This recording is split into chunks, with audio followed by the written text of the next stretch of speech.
I used to think routine made me feel safe. You know, same bus every morning, same coffee shop, same quiet ride with earbuds in. Nothing special. But there was one thing I started to notice about a month into my internship commute. There was a man who always sat directly behind me on the bus. Middle-aged, probably mid-40s, thick winter coat even in spring. Never made a sound, never made eye contact, just sat quietly behind me. Every day, same row, same seat, same silence. I didn't think much of it at first. I figured he had a routine like me. Until one Monday morning, he wasn't there. And that's when I started to feel afraid.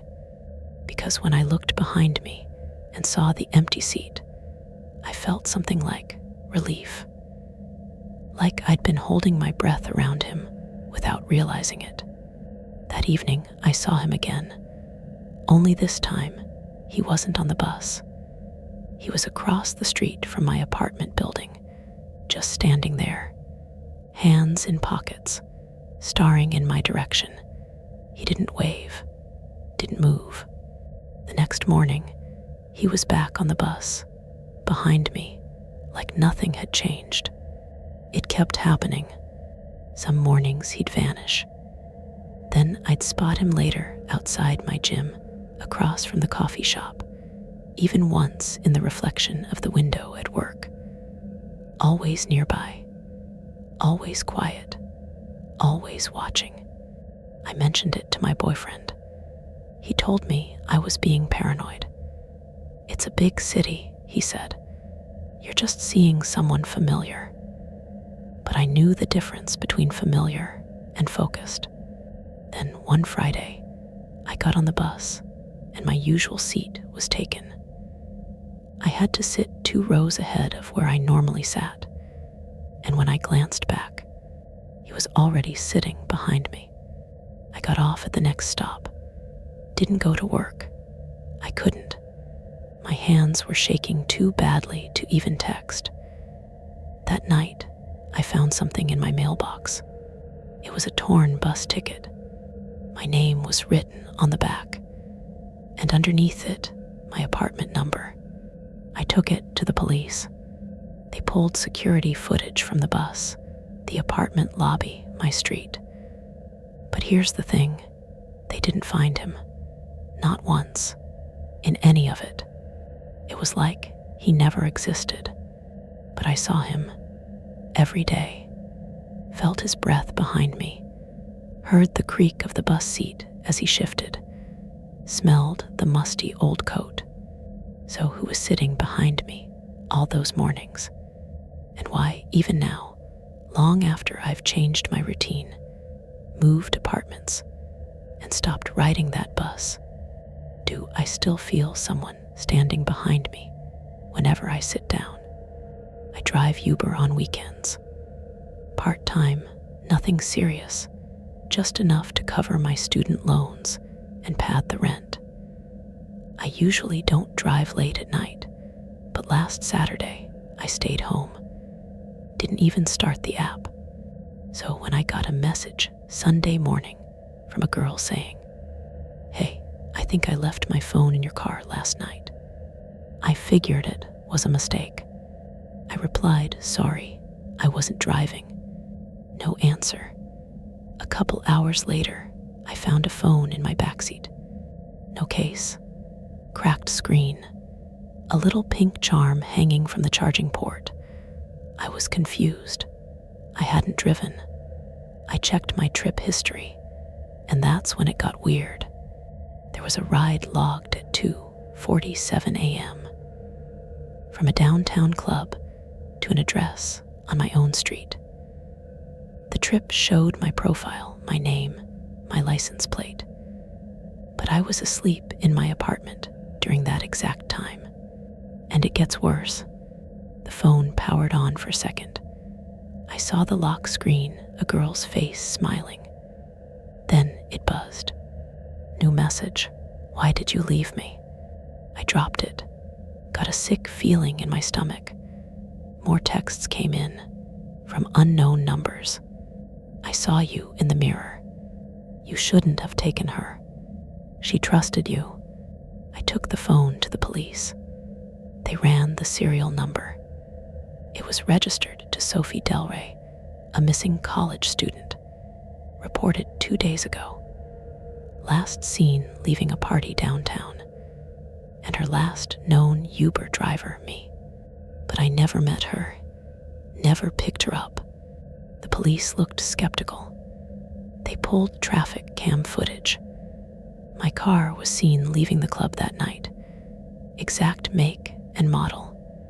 Plate number matched, but the man driving it wasn't me. I had my dash cam removed weeks ago. Regret it now. They said maybe my profile got hacked, that someone cloned my license. But I asked the officer, if that's true, why was the phone in my car? How did it get there? No answer. That night, I started hearing knocking at my door, always at 2:47 a.m. Never more than one knock, always just a single knock, then silence. I moved the phone to the trunk of my car, disconnected the battery, but it keeps turning back on, keeps sending messages. This morning, I got one that simply said, "I'm in the back seat again. I haven't driven since." And sometimes, I swear I see something in the reflection that is there when I turn around. When I moved into the apartment last fall, everything felt like a fresh start. New city, new job, and for the first time in years, a place I could afford with a roommate. Her name was Lily. We met through a housing group. She was quiet, polite, worked nights at a diner, and always paid her half in cash. We weren't best friends, but she wasn't a problem either. Honestly, she was barely ever home, kept to herself. At first, I appreciated the space.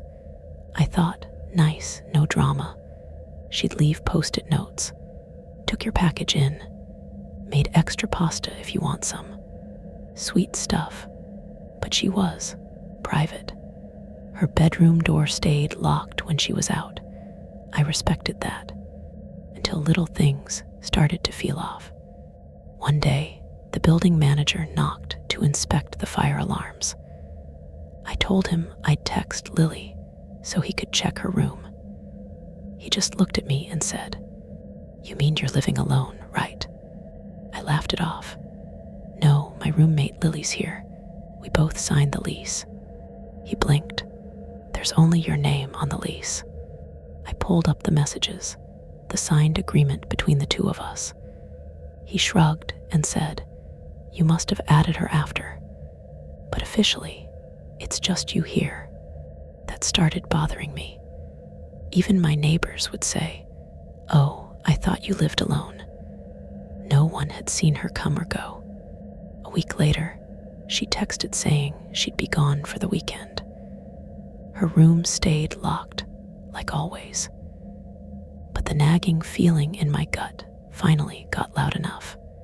I picked the lock. There was no bed, no dresser, just a single chair facing the window, a blank notebook, and on the floor, a stack of old Polaroids.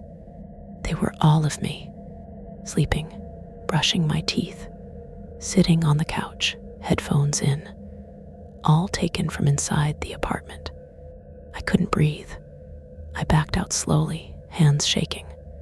When she came home 2 nights later, I confronted her, asked her what the hell all that was. She didn't deny it. She just smiled and said, "I don't live here, Devin. You let me in." And then she walked out. Her phone disconnected. Her social media gone. The diner she said she worked at, never heard of her. I showed the photos to the building manager, but there's no record she ever had keys. No video footage of her entering the building. Not once.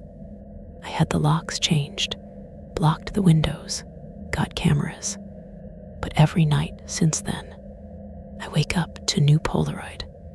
Sometimes it's tucked into my pillowcase, sometimes slid under the door.